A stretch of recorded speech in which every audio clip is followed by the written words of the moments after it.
Bienvenidos y muchísimas gracias a todos por acompañarnos hoy. Y quisiera agradecer especialmente a Fundamedios y a Voces del Sur por la colaboración, no solo para este evento, sino también para el informe que estamos publicando hoy con esta hoja de ruta para proteger al periodismo independiente en América Latina y el Caribe. Para que todos sepan, estamos transmitiendo en vivo por las redes de Fundamedios, de Voces del Sur, de IPIS. Muchísimas gracias a todos. Y este material va a quedar disponible para quienes lo precisen y lo quieran usar libremente. Este trabajo parte de un diagnóstico que tal vez muchos de ustedes conocen. Estamos en una región que enfrenta una espiral enorme de declive democrático, donde se está expandiendo el crimen organizado, y en este contexto la prensa independiente continúa jugando un papel que es fundamental, arrojando luz a los abusos de poder, y lo hace a un costo altísimo. Es en este contexto fundamental pasar del diagnóstico a la acción, y por eso estamos haciendo este trabajo, para priorizar la protección de los periodistas a través de medidas que preserven la financiación adecuada para el trabajo, la seguridad física y la integridad psicológica de los periodistas en la región. Este documento y esta presentación no busca ser un análisis meramente académico de un diagnóstico, sino ser un insumo para donantes, para gobiernos, no solo sobre lo que está pasando, sino sobre qué hacer al respecto. Uno de los retos más fuertes que enfrentamos para la democracia en América Latina y el Caribe hoy son estos intentos por líderes que son autoritarios, que llegan al poder a través de elecciones, pero una vez en el poder socavan el papel fundamental de instituciones y de actores que juegan un papel fundamental para frenar los excesos de poder. No hay ninguna duda que el rol de los medios independientes ha sido clave, no solo para documentar y para exponer la falta de transparencia, sino casos de corrupción, violaciones de derechos humanos, otros abusos de poder, y justamente por eso los transforma a los medios independientes en un actor que es incómodo y abre la puerta a retaliaciones. En la región estamos enfrentando desde el periodismo retos que son enormes y que van más allá de la intolerancia de los que ejercen el poder. Hemos encontrado en este trabajo que los desafíos incluyen que han aumentado los ataques contra los medios sin mayores consecuencias para los perpetradores, porque hay un manto de impunidad para hechos ocurridos no solo por parte de la autoridad, sino también del crimen organizado, y este ambiente de impunidad favorece también la autocensura, y hay casos de agresiones contra la prensa independiente que van desde asesinatos, secuestros, desapariciones, detenciones, torturas, ataques verbales, ataques físicos. Esto es moneda corriente en todos los países de la región, y es importante resaltar que esto ocurre sin distinción de régimen político, y esto es una amenaza clara a la supervivencia del periodismo independiente. Y otro de los grandes desafíos que encontramos en este trabajo ha sido que existe un ecosistema digital donde hay nuevas formas de consumo de la información, muchas son superficiales y hace que no haya fidelización por parte de las audiencias. Y un tercer punto que vale la pena resaltar en este contexto del trabajo que hicimos es que ha habido cambios en las prioridades de los donantes que a veces tratan de influir en el contenido que se publica, dificultando que los medios independientes sean realmente sostenibles para reportar sobre lo que quieran reportar.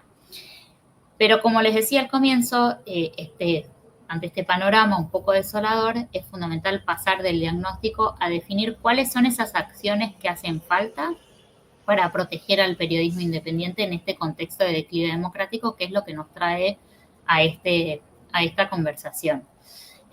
Y creo que no podemos dejar de resaltar que es muy positivo que a pesar del diagnóstico, hoy en la región seguimos viendo que se hace periodismo de calidad, que se desafían todos estos retos y que por eso es fundamental apoyarlo y fortalecerlo. El informe que estamos presentando hoy se basa no solo en una situación actual de estos factores que les venía mencionando, sino en entrevistas individuales y en reflexiones que generamos a través de un evento que organizamos desde el Diálogo Interamericano con Fundamedios y con la Red Voces del Sur, este año con apoyo de la Fundación Luminate. El evento Medios y Democracia en las Américas de este año consistió en dos partes. Una reunión privada con un grupo de periodistas de distintos países de la región, y un foro de discusión pública que celebramos en Washington. Aprovecho para agradecerle mucho a quienes participaron de ambos eventos. Sé que varios de ustedes están en esta conversación hoy. Muchísimas gracias por los insumos que nos dieron en su momento y por acompañarnos hoy también. Entonces, ante este diagnóstico crítico, tratamos con este informe de ir más allá y de plantear una hoja de ruta con medidas que son fundamentales para apoyar a las y los periodistas independientes en este trabajo fundamental que hacen para la democracia. Y algunas de las sugerencias que tenemos en esta hoja de ruta, que podemos elaborar más en el transcurso de esta conversación, son, primero, que hay que definir al periodismo independiente como un servicio social que abra nuevas formas de financiamiento. Esto tiene que incluir fondos públicos, pero también fomentar el financiamiento privado. Segundo, que hay que concientizar a los donantes sobre la necesidad de que haya más flexibilidad en el financiamiento. No hay que limitar las donaciones a temas específicos de interés para un donante o para la comunidad internacional, sino dejar que los medios puedan enfocarse en las necesidades que consideren prioritarias para su país o su medio.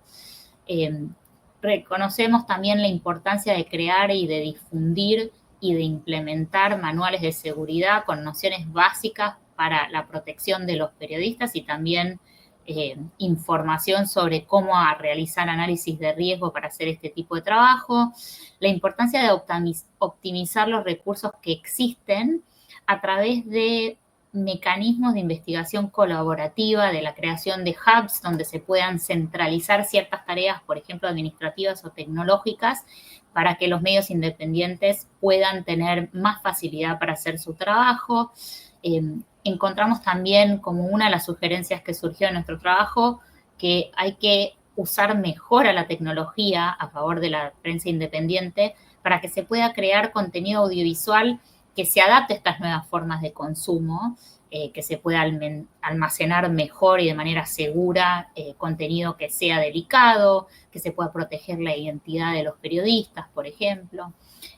Otra de las sugerencias que ha surgido tiene que ver con crear fondos que permitan sostener a los periodistas en el exilio, que vayan más allá de los primeros meses de emergencia, que permita una sostenibilidad a largo plazo. Y un tema muy importante relacionado con esto tiene que ver con ofrecer vías legales, de estatus legal para estos periodistas en el exilio, que reconozcan no solo sus necesidades una vez que están ahí, sino los desafíos que enfrentan para obtener estatus migratorio en diversos contextos, ¿no? Y a veces es imposible pedirle, por ejemplo, a un periodista que está exiliado a un país donde le iniciaron un proceso penal arbitrario que obtenga un certificado de antecedentes penales para procesar la residencia legal en otro país. Entonces, tener en cuenta este tipo de dificultades para poder acceder a estatus legal que les permitan trabajar y ejercer el periodismo fuera de sus países cuando se tienen que ir. Y para cerrar, simplemente quisiera decir que este documento no busca zanjar esta discusión sobre cómo proteger al periodismo independiente. Es una discusión enorme. Sí buscamos plantear principios fundamentales para que esta conversación avance, para poder contribuir a proteger el rol de la prensa independiente en la región, que es fundamental en un contexto como el que estamos viviendo en materia democrática. Así que con esta breve introducción le voy a pasar la palabra a Dagmar de Fundamedios para que ella pueda moderar una conversación con Edison Lanza, que además de una larga lista de reconocimientos que Dagmar va a darles cuando lo presente, quiero resaltar que es un fellow del programa de Estado de Derecho del Diálogo Interamericano.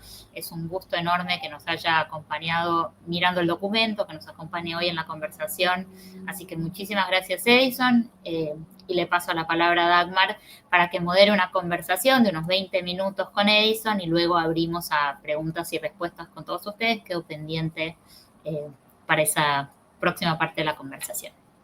Muchas gracias, Tamara. Francamente, un lujo para Fundamedios poder realizar esta hoja de ruta conjuntamente con el Diálogo Interamericano y la Red Voces del Sur. Contamos para ello también con el apoyo de Luminate, que nos ayudó en este marco del evento de Medios y Democracia en las Américas 6, que durante 6 años hemos venido realizando de manera conjunta con el Diálogo Interamericano. Para mí, como directora de Fundamedios en Estados Unidos, es un gusto enorme poder presentar esta hoja de ruta y, como tú decías, Tamara, hablar de es momento de poner esto en la agenda pública y iniciar este diálogo y decir, ok, ¿qué más hacemos para poder apoyar un periodismo independiente, seguro, sostenible y que pueda mantenerse en el tiempo? Entonces, quiero darle la más cordial bienvenida para tener una conversación sobre este tema a Edison Lanza, quien es ex relator de libertad de expresión de la CIDH, es un ícono en la lucha por la libertad de expresión. Él es además consultor UNESCO, ha trabajado en varias misiones internacionales de la OEA y de la sociedad civil también.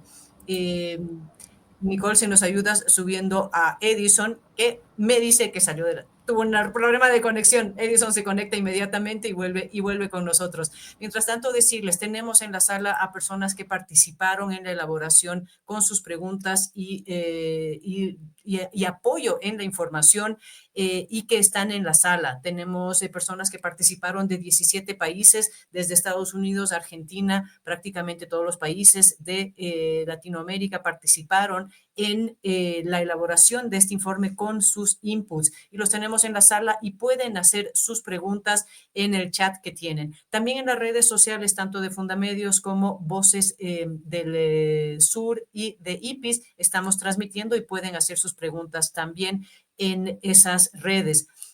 Comentarles también que el informe lo encuentran publicado tanto en el Diálogo Interamericano como en la web de Fundamedios. Lo tienen allí completo para que puedan también difundirlo y citarlo.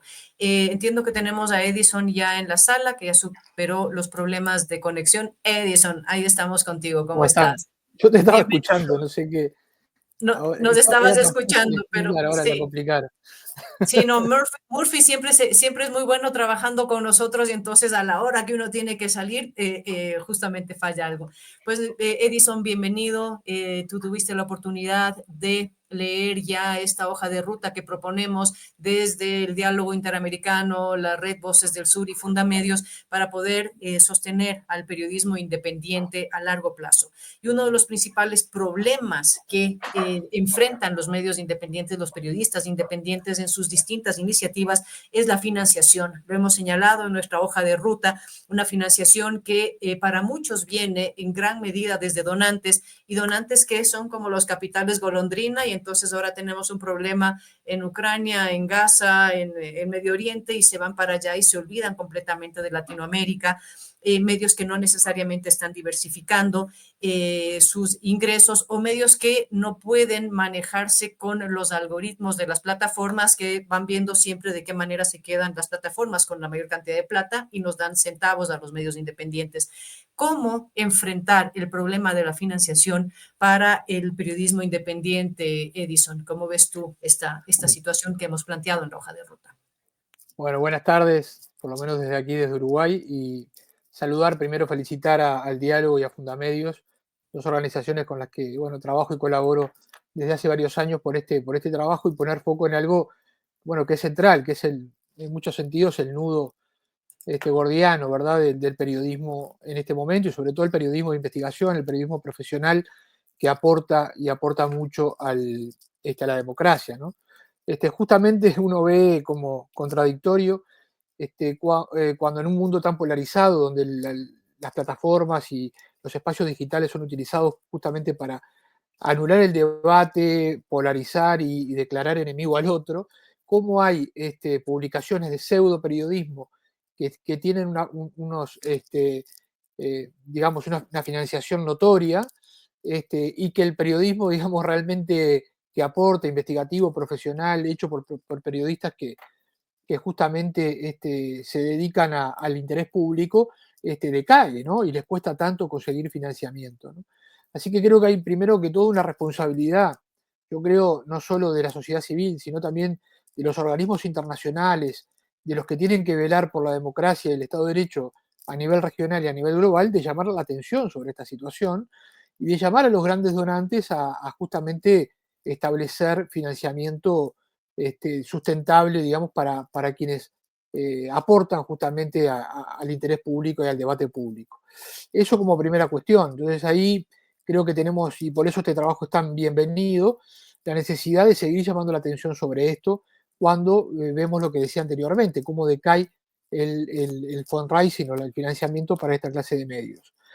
Luego lo segundo es que hay como 2 o 3 niveles, yo creo que a discutir y a trabajar en conjunto y de manera coordinada por organizaciones como Fundamedios, que son redes regionales, pero también el Diálogo Interamericano, también la CIP, también aquellas que son redes de propietarios de medios o de distintas iniciativas de medios de comunicación, porque creo que están interconectadas, ¿no? Un aspecto, un nivel es el que tú mencionabas y que tiene que ver cómo se dirigen las donaciones o los proyectos o programas, digamos, con financiamiento de la cooperación. Un segundo nivel tiene que ver, y que no ha sido resuelto en América Latina, y sí ha sido resuelto en Europa, por ejemplo, y en Australia, con la financiación que las plataformas ofrecen a los medios de comunicación, de los cuales se nutren, ¿verdad? Porque a partir de la producción de contenidos que hacen los distintos medios de comunicación, justamente nosotros pasamos todos muchas horas al día mirando estos contenidos en las plataformas que aumentan su circulación, ¿verdad? Y eso es un debate pendiente, lamentablemente, que ha quedado de alguna manera, yo diría, silenciado o de alguna manera retardado o demorado en América Latina, ¿no? Europa estableció por ley o por una directiva que luego se transforma en ley a partir de la internalización de esta directiva de la Unión Europea, la obligación de que las plataformas generen contratos con los medios de comunicación para justamente remunerar a los medios por ese contenido. Australia, por ejemplo, lo hizo con una ley muy, muy específica. Y en América Latina solo hemos tenido de parte de las plataformas algunos programas puntuales muy bienvenidos para apoyar al periodismo independiente, pero que no se ha traducido en un mecanismo permanente, digamos, de alguna manera de financiamiento por parte de esos contenidos. Sé que la CIP lo ha trabajado, de hecho, participé cuando era relator para libertad de expresión de una declaración denominada la Declaración de Salta sobre Derechos Digitales, que establecía en uno de sus apartados, además de abordar distintos temas de protección de libertad de expresión e información en el mundo digital, por primera vez una declaración en América Latina y el Caribe, en las Américas, porque bueno, la CIP es una organización de medios de las Américas, que las plataformas deberían, o medios y plataformas deberían acordar una forma de remuneración equitativa para solucionar este problema, ¿no? Sé que desde ese momento, por ejemplo, la CIP lo ha venido trabajando, incluso con medios de Estados Unidos, tratando de establecer algún paradigma o alguna primera normativa o regulación, sobre todo a partir del Congreso de Estados Unidos, pero hasta la fecha creo que no se ha logrado. Por lo cual creo que hay que relanzar esta discusión, porque bueno, yo creo que lo más saludable siempre es que el medio pueda conseguir recursos a partir de sus contenidos y de que sus contenidos son apreciados y son remunerados, tanto por la población, por la ciudadanía, por quienes los consumen, como por aquellos que de algún modo también se benefician y como aquellos que se benefician del debate público, ¿no? Entonces, ahí hay otro nivel que creo que hay que abordar, ustedes lo mencionan en el informe, pero digamos, mirando para adelante en esta hoja de ruta, yo creo que es un tema muy importante que debería contar con una articulación mucho más profunda de la que hoy tenemos. Y un tercer nivel es, digamos, la asistencia a los periodistas de mayor riesgo, ¿no? Aquellos que, bueno, enfrentan una situación de asfixia en el espacio cívico, que son objeto de persecución judicial o incluso física, que deben desarrollar su labor o cubrir, hacer coberturas en países como, bueno, de los que todos conocemos en la región, que están persiguiendo directamente a los periodistas y que pueden catalogarse de dictaduras o de gobiernos híbridos o como quiera llamarse, ¿no? Entonces, en este nivel me parece que ha habido algunas experiencias interesantes, por ejemplo, la posibilidad de que periodistas nicaragüenses digamos, se trasladaran, se exiliaran en países como Costa Rica o que se incluyeran en programas de universidad de Estados Unidos como para poder, bueno, continuar cubriendo la situación política, social, económica en sus países y tener un sustento a la vez que también de tener una cobertura de su estatus migratorio, ¿verdad?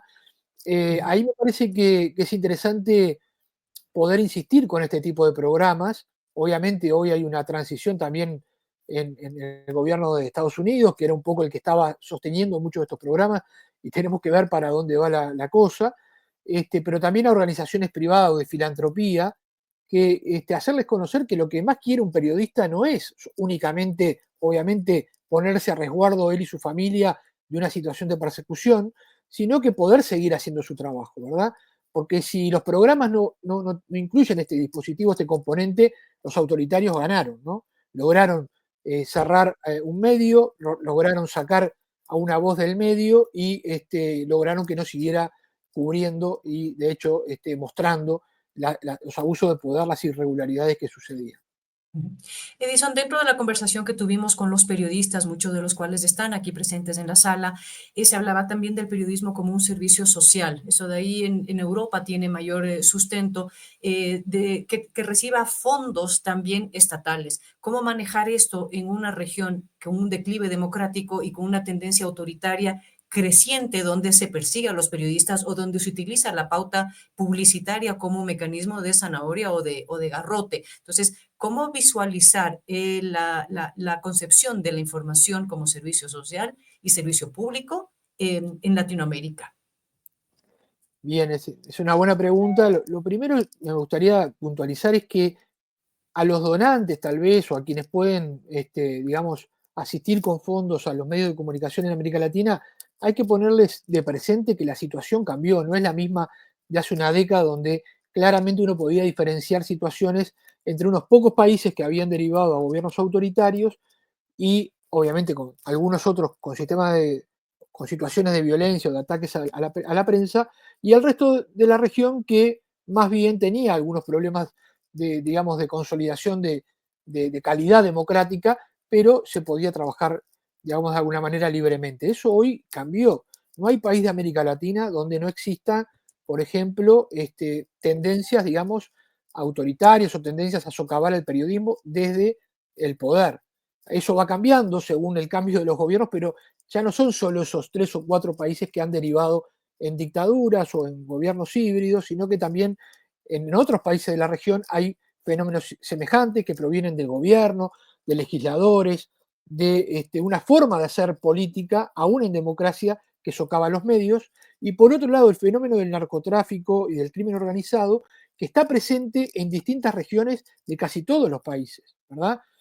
Mi país, Uruguay, para hablar del mío, que era una isla hace 5 o 10 años en materia de violencia contra periodistas, hoy también enfrenta el fenómeno del narcotráfico organizado, con el país lamentablemente también empieza a ser parte de esas rutas internacionales y eso genera también riesgos para la prensa. Por lo tanto, creo que ahí, y sobre todo la prensa que investiga, por lo tanto, creo que eso es lo primero para estar en la misma página, ¿no? Lo segundo es, bueno, la necesidad, digamos, de discutir formas de financiamiento más, como ustedes decían en el informe, core funding, como se dice en inglés, o de tipo más generalista, ¿no? Es decir, está muy bien que los donantes internacionales quieran promover las investigaciones sobre la situación del ambiente o sobre la situación, obviamente, de la violencia contra las mujeres, etcétera, pero tenemos que decir muy claro que un medio de prensa no se sostiene con investigaciones puntuales o parciales. Necesita tener una redacción, pagar salarios o pagar streaming o freelancer de manera permanente, ofrecer una variedad de contenidos, investigar distintas cuestiones que hacen al poder público, y eso requiere una base, digamos, de financiamiento más general que proyectitos concretos que muchas veces ayudan a una redacción, ayudan a un medio pequeño, pero también digamos, le hacen generar un costo administrativo y demás, y muchas veces son financiamientos puntuales que no le permiten, digamos, mostrar perspectivas, ¿no? Lo segundo, lo tercero que tú mencionabas y tenía que ver con el financiamiento público, bueno, por supuesto que es una alternativa, por supuesto que lo hemos visto en algunos estados de Estados Unidos, en Europa, en algunos países europeos como Francia, etcétera, y podría ser trasladable a América Latina, pero claro, la situación en América Latina es distinta, ¿no? Nosotros llevamos 25, 30 años discutiendo leyes de asignación de la publicidad oficial que respeten justamente las audiencias que tienen los medios, que tengan requisitos objetivos, que no sean discriminatorias, que no se usen como premio y castigo, y la verdad es que lo hemos logrado muy parcialmente, ¿verdad? Con idas y vueltas, más menos que más, diría yo.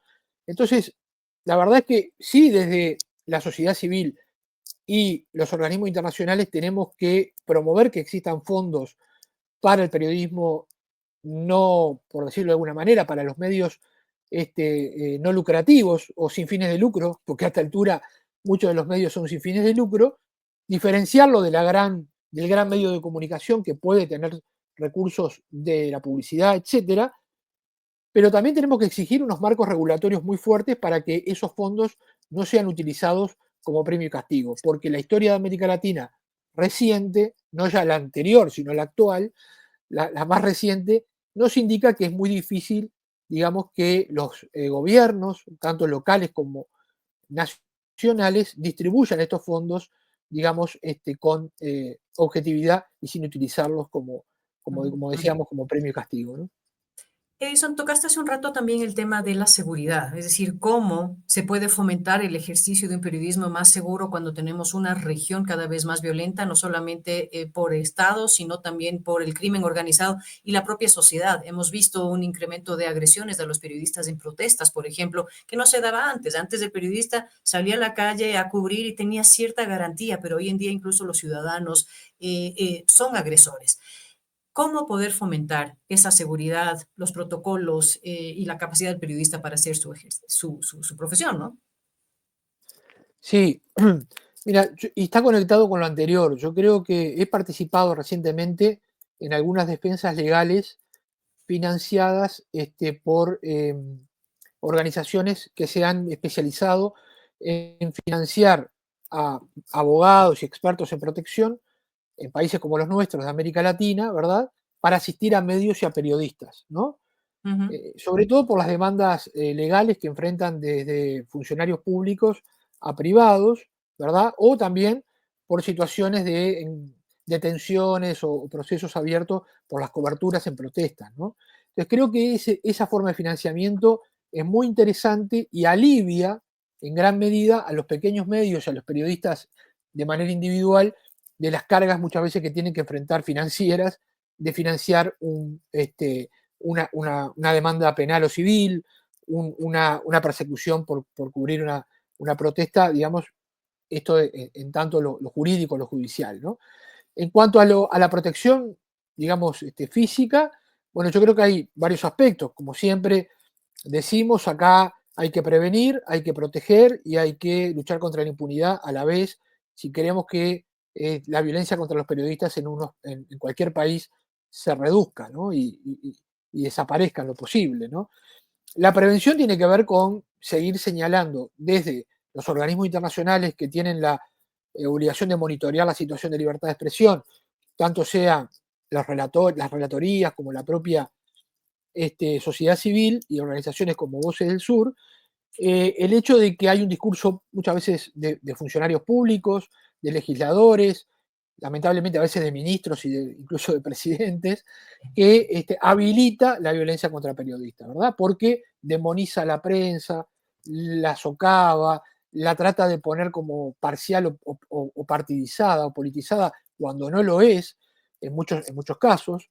Y yo creo que eso le hace un daño tremendo, porque muchas veces pensamos que es una cuestión entre el funcionario público que está descalificando a un periodista de un medio y entre ellos dos y nada más, y mañana es con otro y pasado es con otro, y por lo tanto eso va minando también la confianza de la población y es una señal para los cuerpos de seguridad que muchas veces en América Latina no tienen, ¿verdad?, los estándares claros en materia de derechos humanos y de libertad de prensa, para que agredan a los periodistas. Porque bueno, si el ministro dice que los periodistas son tal o cual cosa y que están comprados y que son corruptos o que son tal cosa, bueno, qué problema, no voy a tener ninguna justamente sanción si como jefe de policía o de un cuerpo de policial agredo a los periodistas, ¿no?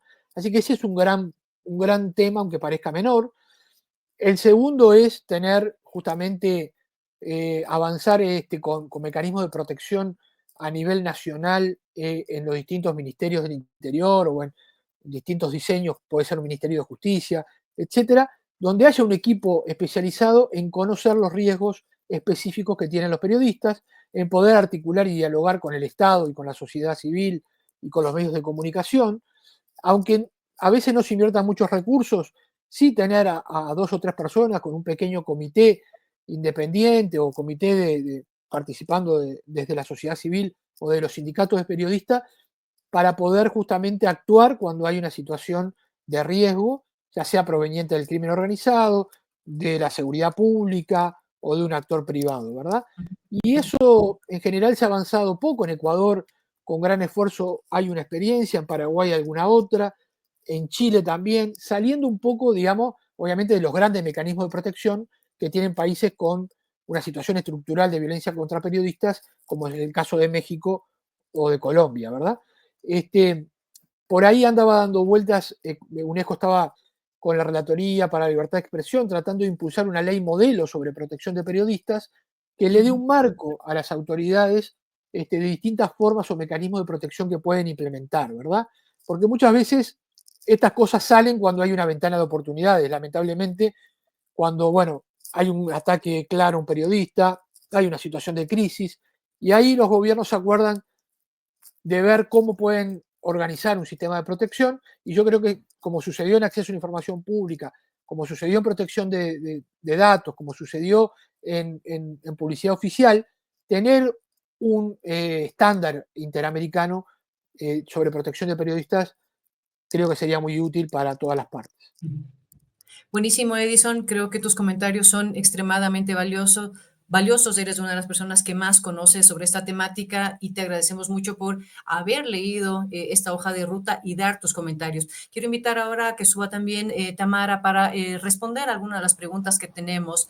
Y en este sentido, tenemos una pregunta que habla sobre la ética en el ejercicio profesional y cómo debe manejarse esta ética, sobre todo cuando estamos hablando también de la democracia en medios, es decir, tenemos cada vez más medios. Yo me permito incluir aquí en este pensamiento también hablar de aquellos creadores de contenidos que dejan de ser medios de comunicación, aparentan ser medios de comunicación y están ejerciendo un rol para determinados operadores, ya sean públicos o ya sean operadores de crimen organizado y se confunden además. Entonces, la ética periodística, cómo poder diferenciar en un entorno digital como el que tenemos ahora mismo, habría que reglamentar de alguna manera estos medios alternativos, cómo manejar esta democracia, esta cantidad de medios que existen. Así que Tamara y Edison, les dejo planteado aquí para que lo discutamos un poco. Edison, ¿quieres empezar tú? Bueno, la verdad es que muy pertinente la pregunta de Ricardo, estoy leyendo acá. La iba a mencionar y bueno, que nos fuimos con otros temas.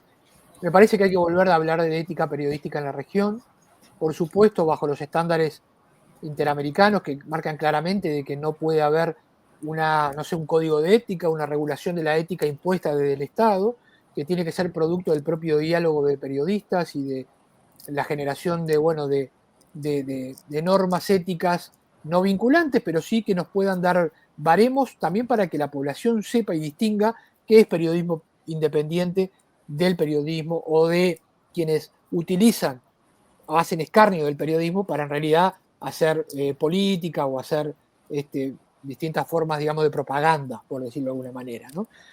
Y por ahí yo creo que durante muchos años se habló en la región y eso quedó un poquito de lado y me parece que este es un momento muy importante en el mundo y en la región por estos ataques que hay, porque también los autoritarios utilizan formas parecidas al periodismo para estar presentes y dar la batalla en redes sociales y en plataformas digitales, y por eso me parece que refrescar cuáles son las mejores prácticas en materia de ética periodística es una tarea también del presente, ¿no?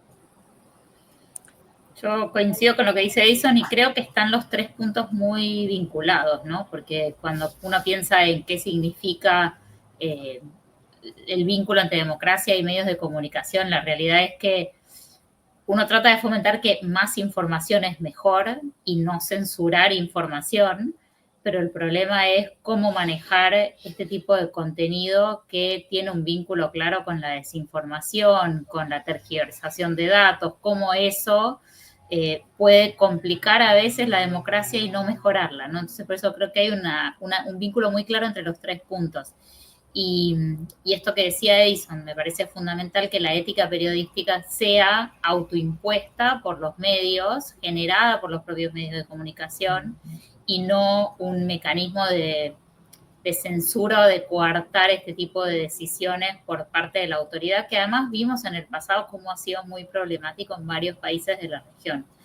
Entonces creo que el punto de partida para estas conversaciones tiene que ser cómo fomentar mejor y más periodismo, protegiendo ciertas barreras de injerencia por parte del Estado, pero también fomentando que los medios puedan avanzar con esta agenda y la pongan sobre la mesa para que no se les sea impuesta por otros, ¿no? Entonces creo que ahí hay como una doble responsabilidad que tenemos que poner sobre la mesa.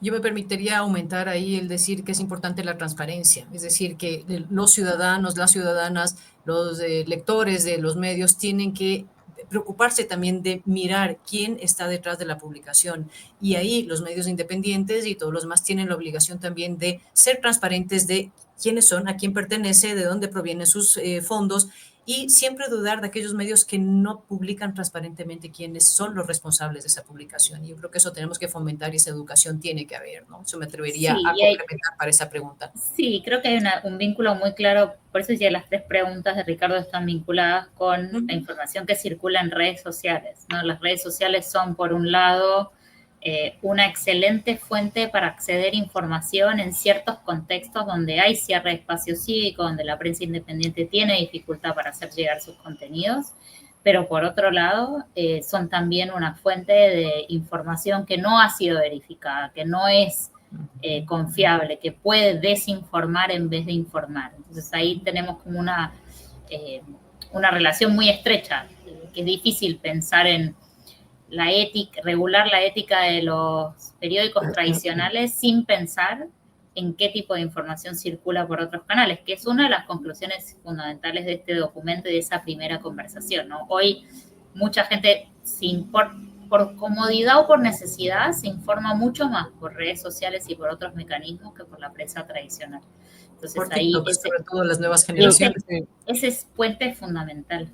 Creo que hay una buena línea, lo que vincular, como decía Tamara, ética periodística también con el fenómeno de la desinformación y del periodismo de calidad, por otra parte, ¿no? Es decir, porque a veces lo damos por hecho, pero la gente no sabe que publicar información sin chequear, sin tener más de una fuente, no es justamente una buena práctica periodística, y es lo que utilizan quienes justamente arman redes de desinformación, o utilizar las conferencias de prensa no para hacer una pregunta, sino para abordar a una figura pública y, por ejemplo, largarle allí una acusación infundada. O sea, creo que aquellas cosas que son el ABC del periodismo, hoy mucha gente en redes sociales no las conoce.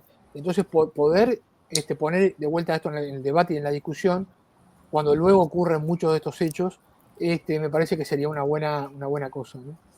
Y agregaría una última cosa, construyendo sobre lo que dice Edison, hay 2 caras de la misma moneda. Uno tiene que ver con la información que precisa el ciudadano para leer y saber qué información es confiable y qué no. Y la otra es cuáles son los estándares para esta nueva idea del infociudadano, o sea, el ciudadano que adquiere información y la publica y la comparte a través de redes sociales, y la responsabilidad de verificarla, que tenga ciertas fuentes. Ha habido ejercicios, sobre todo en contextos de cierre de espacio cívico, donde los medios requieren y construyen esa infociudadanía con ciertos parámetros de confiabilidad de la información. Entonces creo que ahí son las dos partes, ¿no? O sea, cómo el ciudadano a pie tiene que poder saber qué tipo de información comparte y también saber qué tipo de información lee y le cree. Tenemos otra pregunta de cómo construir estándares para la protección de los periodistas, tanto a nivel nacional como internacional. Y yo me atrevería a aumentar esta pregunta de cómo conseguir que los estados respeten esos estándares, porque uno puede poner en papel una maravilla de propuestas de protección, pero cómo conseguir que los estados los respeten, ¿no? Y Edison, tú hablabas ya de una propuesta que se está haciendo de estándares. Si podemos abordar un poco más en eso. Sí, yo no los quiero aburrir hoy hablando de los estándares propiamente dichos, pero bueno, tienen que ver con acciones de prevención, de protección y de lucha contra la impunidad, de los ataques contra periodistas. Y decía que creo que en la región nos está faltando, y no veo ni mejor lugar que la Comisión Interamericana de Derechos Humanos, la Relatoría, incluso la OEA, un instrumento, digamos, que cuando sea aprobado eventualmente en la Asamblea General de la OEA, se vuelva de alguna manera vinculante para los estados, como lo fue de alguna manera la ley modelo de acceso a la información pública, ¿verdad? Obviamente después esto no es automático, requiere tiempo, requiere recursos, y los estados no lo van a adoptar todos juntos y lo van a ir adoptando seguramente de manera progresiva, ¿no? Pero me parece que es una herramienta, por lo menos en la región, muy valiosa para poder hacer cumplir estos mandatos, estos principios y estándares que por otra parte ya están desarrollados, ¿no?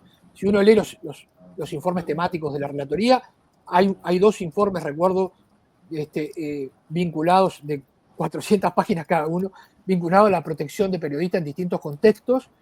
Hay decisiones de la Corte Interamericana sobre la necesidad, las obligaciones de los estados en materia de protección de periodistas, por ejemplo, las que tienen que ver con casos de Paraguay, casos de México, casos de Colombia, el caso Ginette Bedoya versus Colombia, que es muy reciente.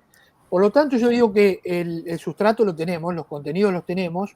Tal vez lo que podría faltar, o algo más que podríamos hacer, es tener este modelo, ¿verdad?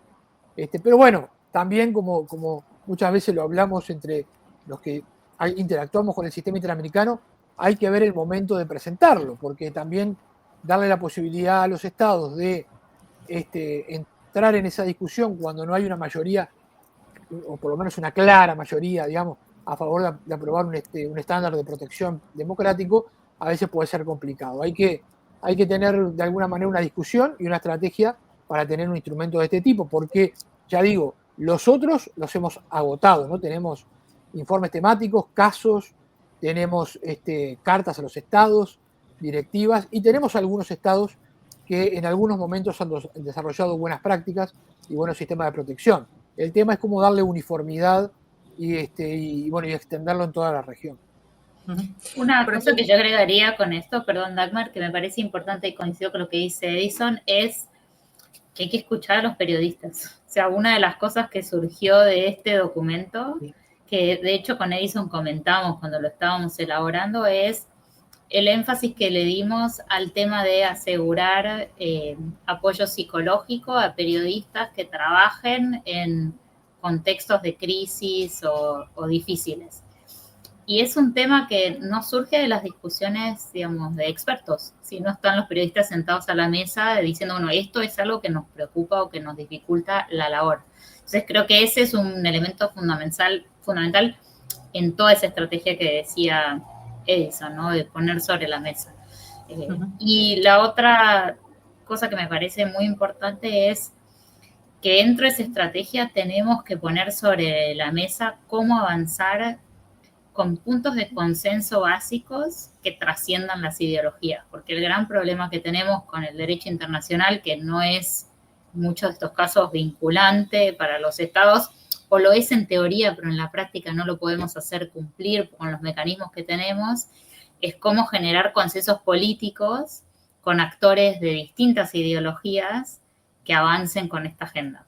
Porque si no, lamentablemente, nos vamos a quedar en el péndulo político de la región, y eso al periodismo independiente le va a complicar la vida, no se la va a facilitar. Y ahí viene también la siguiente pregunta, que es de José, que habla de cómo se percibe el retroceso en el acceso a información pública en varios de los países y qué se puede hacer ante este contexto, ¿no? Entonces, ¿cómo puedes ejercer el periodismo independiente si es que las fuentes públicas te están negando la información, si no te permiten subir videos y te denuncian tus canales de YouTube porque estás utilizando videos de la presidencia, por ejemplo, y te los bajan y te generan graves daños también a tu financiación? ¿Qué hacemos con el tema del acceso a la información pública como un eje fundamental para los medios independientes, sobre todo los más pequeños además, ¿no?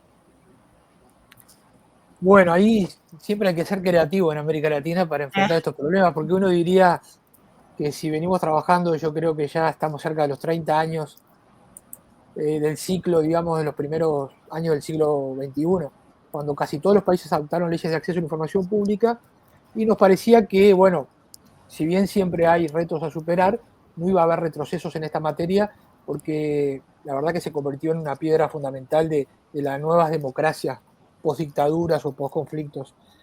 Sin embargo, estamos viendo retrocesos, ¿no? Vemos que suben gobiernos y cambian las reglas de juego del acceso a la información pública. Hoy no estamos acá para analizar la situación de países, pero no podemos dejar de obviar y de mencionar que México acaba de suprimir el Instituto Nacional de Acceso a la Información Pública, que era nuestra estrella, digamos, en materia de protección del acceso a la información pública. En Argentina recientemente hubo un decreto que fue también muy discutido por la sociedad civil, que restringía el derecho. Y una cuestión que a mí la viví cuando era relator, digamos, ¿no? Que muchas veces en nuestras regiones, en nuestros países, uno no puede decir, estos temas ya son cuestiones laudadas del pasado, vamos a dedicarnos solo a los nuevos temas más actuales y desafiantes como la inteligencia artificial, ¿no? Y ahí lo vinculo con lo primero, es un llamado también a los donantes, de que en situaciones donde la democracia a nivel regional y global está sometida a vaivenes, está sometida a desafíos, los temas, por decirlo de alguna manera, clásicos de la libertad de expresión no se pueden dejar de monitorear, no se pueden dejar de trabajar por parte de las organizaciones y muchas veces no se encuentran fondos para estos temas, porque el donante te dice, no, mira, mi foco está en la inteligencia artificial y tal. Muy lindo, ¿no? Pero en América Latina están desapareciendo los organismos públicos que protegían el derecho a la información. Entonces, bueno, tendremos una muy buena inteligencia artificial, pero no tendremos información disponible para la sociedad democrática. Y tendremos estados cada vez más opacos en vez de no retroceder en materia de transparencia y acceso a la información pública, ¿no? Entonces, creo que está buena esta discusión porque nos permite vincular varios de los aspectos que toca el informe, ¿no? Uh-huh. Pues yo creo que hemos abordado varias de las temáticas. El informe como tal tiene muchos otros aspectos que les invitamos a leer. Lo tienen disponible tanto en la página web del Diálogo Interamericano como de Fundamedios y de la Red Voces del Sur. Queremos agradecer de manera especial a quienes estuvieron detrás también de la redacción de este informe. Bernarda, Guzmán, Daniel, que nos ayudaron desde el diálogo. Paola y Nicole también aquí en Fundamedios, y a las personas, sobre todo a todos los periodistas de la región que participaron con sus ideas y que están recogidas en esta hoja de ruta que queremos que sea pues el inicio de este aporte a la sostenibilidad de los medios. Cerramos con un pensamiento final. Edison, Tamara, ¿cuál es su pensamiento final para cerrar esta hoja de ruta que dejamos? Cerramos el año con esta hoja de ruta para que en el 2025 la pongamos en práctica. Empieza Tamara, que la veo inspirada. Yo quiero, adhiero, Dagmar, a agradecerle también al equipo, en particular a Sofía Guzmán, por avanzar con este documento y con el equipo del Diálogo y de Voces del Sur y de Fundamedios por esta colaboración. Y sí quisiera resaltar lo que decía al principio, esto no pretende zanjar la discusión. Todo el mundo está corriendo a festejar Navidad y Año Nuevo. El 1 de enero vamos a seguir teniendo los mismos problemas que tenemos hoy y esta hoja de ruta esperamos que sea no un ejercicio académico, sino un puntapié para una discusión. E invito a los medios que nos acompañaron, a los periodistas que nos acompañaron en la primera discusión, a quienes están viendo esto y a quienes revisen el documento a que lo usen y que se acerquen a nosotros también para ver cómo seguimos trabajando este tema, porque en un contexto de declive democrático en el cual hay cada vez más líderes autoritarios que se llevan puestas las instituciones que tienen como misión controlar los excesos de poder, necesitamos un periodismo independiente fuerte y una sociedad civil independiente fuerte para actuar como esos contrapesos. Entonces, nada, poner sobre la mesa que esto es el comienzo de un camino para el cual estamos totalmente abiertos a colaborar.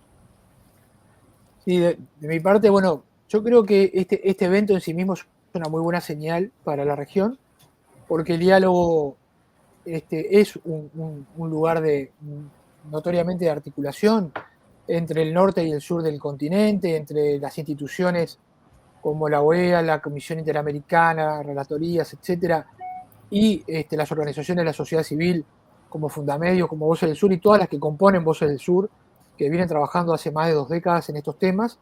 Y esto es una señal de que no están solos, de que acá me pongo como fellow del diálogo. El diálogo en este sentido está jugando un papel bien importante y lo seguirá jugando.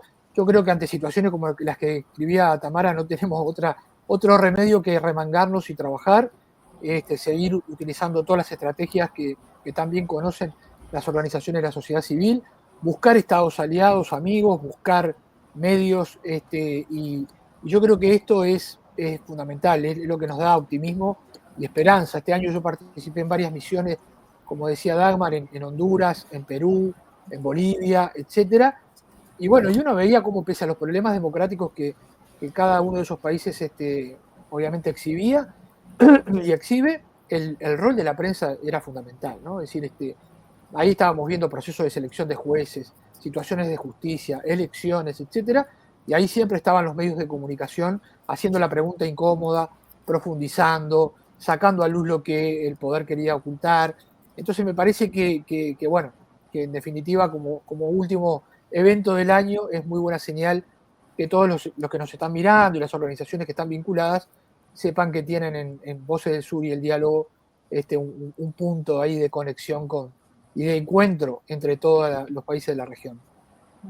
Yo me permitiría decir para finalizar que dentro del informe nosotros hemos puesto también mucho énfasis en el trabajo colaborativo entre los medios de comunicación independientes, es decir, la era del lobo solitario que salía con su exclusiva se acabó porque hoy en día necesitas muchísimos más canales para difundir toda la información que se produce y para poder competir con todas esas redes de desinformación y con esa economía de la desinformación.